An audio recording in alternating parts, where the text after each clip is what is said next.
Big breaking news చూస్తున్న ముఖ్యమంత్రి రేవంత్ రెడ్డి ఇక అక్రమ కన్స్ట్రక్షన్స్ సంబంధించి సిఐడి విచారణకు ఆదేశించినట్టు తెలుస్తుంది. ఇవాళ నిండు అసెంబ్లీలో అధికార కాంగ్రెస్ పార్టీ వర్సెస్ బీఆర్ఎస్ మధ్య మాటల యుద్ధం తలపడింది. ఓవైపు రాఘవ కన్స్ట్రక్షన్స్ మీద యాక్షన్ తీసుకోవాలి, పొంగులేటి డౌన్ డౌన్ అంటూ కూడా ఇక ప్రతిపక్ష నేతలు ముఖ్యంగా కేటీఆర్ అదేవిధంగా బీఆర్ఎస్ పార్టీ సంబంధించిన నేతలంతా కూడా ఒక రకమైనటువంటి ఆందోళన క్రియేట్ చేశారు. అక్కడ వాకౌట్ చేసినటువంటి పరిస్థితి మనకు కనిపిస్తుంది. తొలి వెలుగు స్క్రీన్ మీద ప్రస్తుతం మనము ఆ విజువల్స్ కూడా చూస్తూ ఉన్నాం. బట్ ఏదేమైనా నిండు అసెంబ్లీలో ముఖ్యమంత్రి రేవంత్ రెడ్డి అక్రమ మైనింగ్కి సంబంధించి ఖచ్చితంగా చర్యలు తీసుకుంటామంటూ ఆయన చేసినటువంటి వ్యాఖ్యలు కొంత చర్చనీయాంశంగా మారాయి. రైట్ నా ఒకసారి ఈ కన్స్ట్రక్షన్కి సంబంధించి ఈ విచారణకు సంబంధించి పూర్తి అప్డేట్స్ తెలుసుకుందాం. మా ప్రతినిధి మూషం శ్రీనివాస్ ప్రస్తుతం ఫోన్ లైన్లో అందుబాటులో ఉన్నారు. సో మూషం, అప్డేట్స్ ఏంటి? ముఖ్యమంత్రి ఆదేశం వెనుక అంతరార్థం ఏంటి?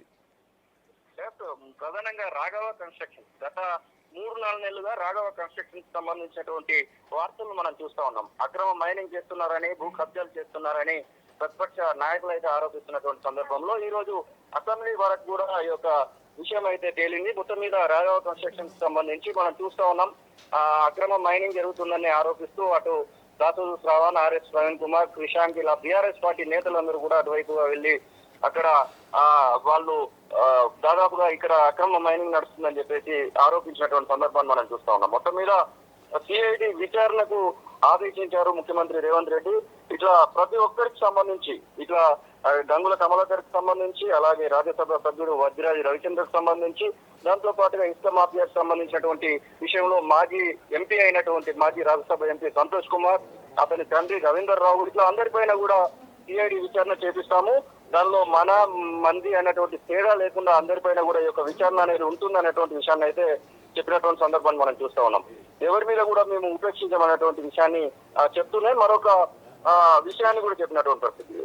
రాఘవ కన్స్ట్రక్షన్ నుంచి మైనింగ్ శాఖ ఇప్పటికే ఫైన్ కట్టించుకుంది అనేటువంటి మాటను కూడా చెప్తున్నటువంటి సందర్భాన్ని చూస్తా ఉన్నారు. ఇక అది కూడా బీఆర్ఎస్ పార్టీకి సంబంధించినటువంటి నేతలు ఫిర్యాదు చేస్తే మేము చర్యలు తీసుకుంది కాదు, ఇది మా అంతగా మేముగా తీసుకున్నటువంటి చర్యగా రేవంత్ రెడ్డి అయితే చెప్తూ వచ్చినటువంటి సందర్భం. ఇక బ్లాక్ మెయిల్లకు ప్రభుత్వం లొంగులు అంటూ కూడా ఘాటుగా స్పందించినటువంటి సందర్భాన్ని మనం చూస్తా ఉన్నాం. సిబిసిఐడి విచారణలో నిగ్గు తెలుస్తాము, ఎలాంటి తప్పులు జరిగినా కానీ సిబిసిఐడి విచారణలో నిగ్గు తెలుస్తామంటూ మొత్తం మీద అటు బీఆర్ఎస్ పార్టీకి సంబంధించినటువంటి నేతలు కూడా మైనింగ్ ఇండస్ట్రీలో ఉన్నారు. గంగుల కమలాకర్ మైనింగ్ ఇండస్ట్రీలోనే ఉన్నాడు.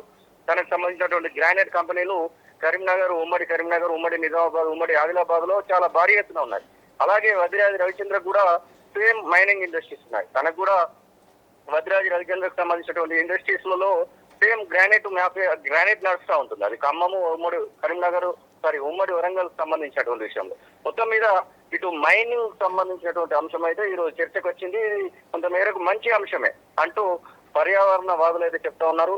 ఏది ఏమైనప్పటికీ రాఘవ కన్స్ట్రక్షన్ కు సంబంధించినటువంటి కబ్జాల విషయంలో, దాంతో పాటుగా మైనింగ్ విషయంలో ఈ రోజు ప్రతిపక్ష నాయకులు లేవనెత్తినటువంటి అంశాలకు బదులిస్తూ ముఖ్యమంత్రి రేవంత్ రెడ్డి స్వయంగా సిబిసిఐడి విచారణకు ఆదేశించడం అయితే ఒక అందుకు ఇది విస్మయం కలిగించేటువంటి విషయమే. మరి ఈ విషయంలో ఇంకా ముందుకు వెళ్తారా, లేదు అంటే అసెంబ్లీలో మాట్లాడినటువంటి విషయాన్ని అక్కడికే క్లోజ్ చేస్తారా, ఏం చేస్తారనేది ఒక ప్రశ్నగానే మిగిలింది Srisailam. Right, thank you Musham, thank you for update. ఇది ఓవరాల్గా నిండు అసెంబ్లీ వేదికగా ముఖ్యమంత్రి రేవంత్ రెడ్డి అక్రమ మైనింగ్స్ పైన సిఐడి విచారణకు ఆదేశాలు జారీ చేసినట్టు తెలుస్తోంది. రాఘవ కన్స్ట్రక్షన్ సహా అన్నిటిపైన విచారణ జరుపుతామంటూ ఇక గంగుల కమలాకరు, వద్దిరాజు వీళ్ళ మైనింగ్ పైన కూడా విచారణకు సిద్ధమంటూ ముఖ్యమంత్రి రేవంత్ రెడ్డి చెప్తున్నారు. సిరిసిల్ల ఇసుక మాఫియా పైన కూడా విచారణ చేస్తామంటూ ఇక ముఖ్యమంత్రి చెప్తూనే జూన్ 2 నుంచి ఇప్పటివరకు ఇచ్చినటువంటి మైనింగ్ లీజులపై విచారణ చేయించి వచ్చేటువంటి అసెంబ్లీలో నివేదికలు పెడతామంటూ అక్రమ మైనింగ్కు హరీష్, కేటీఆర్ నాయకత్వం వహించారంటూ ముఖ్యమంత్రి రేవంత్ రెడ్డి కామెంట్ చేస్తున్నారు. బీఆర్ఎస్ నేతల బ్లాక్ మెయిల్స్కు భయపడేది లేదంటూ ఇక ముఖ్యమంత్రి కామెంట్ చేస్తున్నాయి. సిఐడి విచారణతో నిజాలు నిక్కు తెలుస్తామంటూ ప్రతిపక్షాలకు ఘాటైనటువంటి కౌంటర్ ఇచ్చారు. గత కొన్ని రోజుల నుంచి రాఘవ కన్స్ట్రక్షన్స్ పైన ఇక ప్రతిపక్షాలు కామెంట్ చేస్తూ ఉన్నాయి. ఇల్లీగల్ కన్స్ట్రక్షన్ జరుగుతుందంటూ కూడా అనేక మార్లు ఇటు కేటీఆర్, హరీష్ రావు కామెంట్ చేసినటువంటి సందర్భం చూసాము.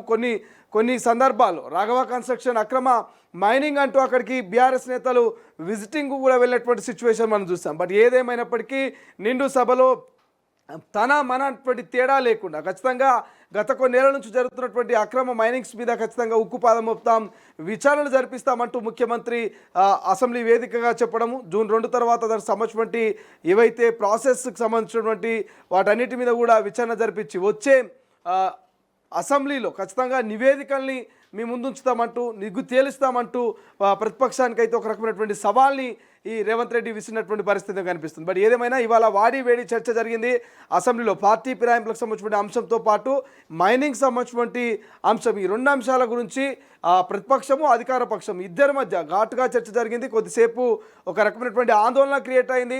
ప్రతిపక్ష నేతలు ప్రధానంగా పాడి కౌశిక్ కావచ్చు, లేకపోతే పల్లా రాజేశ్వరరెడ్డి కావచ్చు, ఇతర నేతలంతా కూడా వాకౌట్ చేశారు. పొంగులేటి డౌన్ అంటూ, పొంగులేటి అక్రమ కన్స్ట్రక్షన్ అంటూ కూడా వాళ్ళు నినాదాలు చేసినటువంటి పరిస్థితి మనకు కనిపించింది. రైట్ నౌ ప్రస్తుతం తొలి వెలుగు స్క్రీన్ మీద సంబంధించినటువంటి విజువల్స్ కూడా మనం చూస్తూ ఉన్నాం. బట్ ఏదేమైనా ముఖ్యమంత్రి నిర్ణయం పట్ల కొంత హర్షం వ్యక్తం అవుతుంది. ముఖ్యమంత్రి చాలా పారదర్శకంగా తన మన భేదాలు లేకుండా మరి కన్స్ట్రక్షన్స్ మీద, ఇల్లీగల్ మైనింగ్ కన్స్ట్రక్షన్స్, ఇసుక మాఫియా మీద ఈ రకమైనటువంటి విచారణకు ఆదేశాలు ఇవ్వడము కొంత శభాష్ అనేటువంటి ఒక ప్రశంసలు వస్తున్నట్టుగా కూడా చర్చ జరుగుతుంది. బట్ చూద్దాం ఎంతవరకు విచారణలు పారదర్శకంగా జరుగుతాయి. వచ్చే అసెంబ్లీ నాటికి నివేదికలు ప్రవేశపెడతామంటూ కూడా ముఖ్యమంత్రి మరి కౌంటర్ ఇస్తూ ఉన్నాడు, ఒక రకమైనటువంటి సవాలు ఇస్తూ ఉన్నాడు. బట్ చూద్దాం భవిష్యత్తులో ఏం జరుగుతుంది, విచారణలో ఏం తేలబోతుంది అనేది. మా ప్రభుత్వము ఈ assistant director of mines and geology Rangareddy జిల్లా, మా ప్రభుత్వమే దీనికి సంబంధించిన వివరాలు సేకరించి ఆ సంస్థకు నోటీస్ ఇచ్చి ఆ సంస్థ నుంచి రాష్ట్ర ప్రభుత్వానికి రావాల్సిన బకాయిలను తీసుకోవడమే కాకుండా దీనికి సంబంధించిన అనుమతులను కూడా పరిశీలించండి, చర్య తీసుకోండి అని చెప్పి మా ప్రభుత్వం చర్య తీసుకున్నది. ఇందులో ప్రతిపక్షం ఫిర్యాదు కానీ లేకపోతే ఇంకెవరైనా ఇక్కడ తప్పిదం జరుగుతుంది, ఇక్కడ ఎవరో మంత్రులకి ఇందులో పాత్ర ఉందని మాకెవరు ఫిర్యాదు చేయలేదు అధ్యక్ష.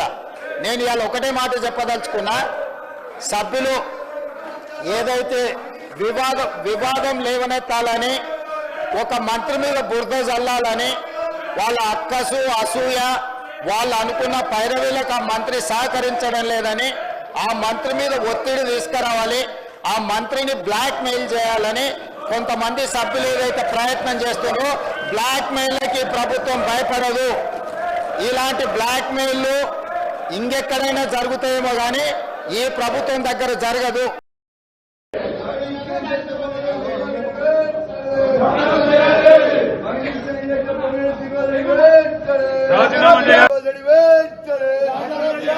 మైనింగ్ స్కామ్ చేసిన పొంగులేటి శ్రీనివాస్ రెడ్డి వెంటనే, మైనింగ్ స్కామ్ చేసిన పొంగులేటి శ్రీనివాస్ రెడ్డి వెంటనే, మైనింగ్ స్కామ్ చేసిన పొంగులేటి శ్రీనివాస్ రెడ్డి వెంటనే. అసలైన తొలి వెలుగు. ఫాలో వాట్సాప్ @తొలి వెలుగు అఫీషియల్.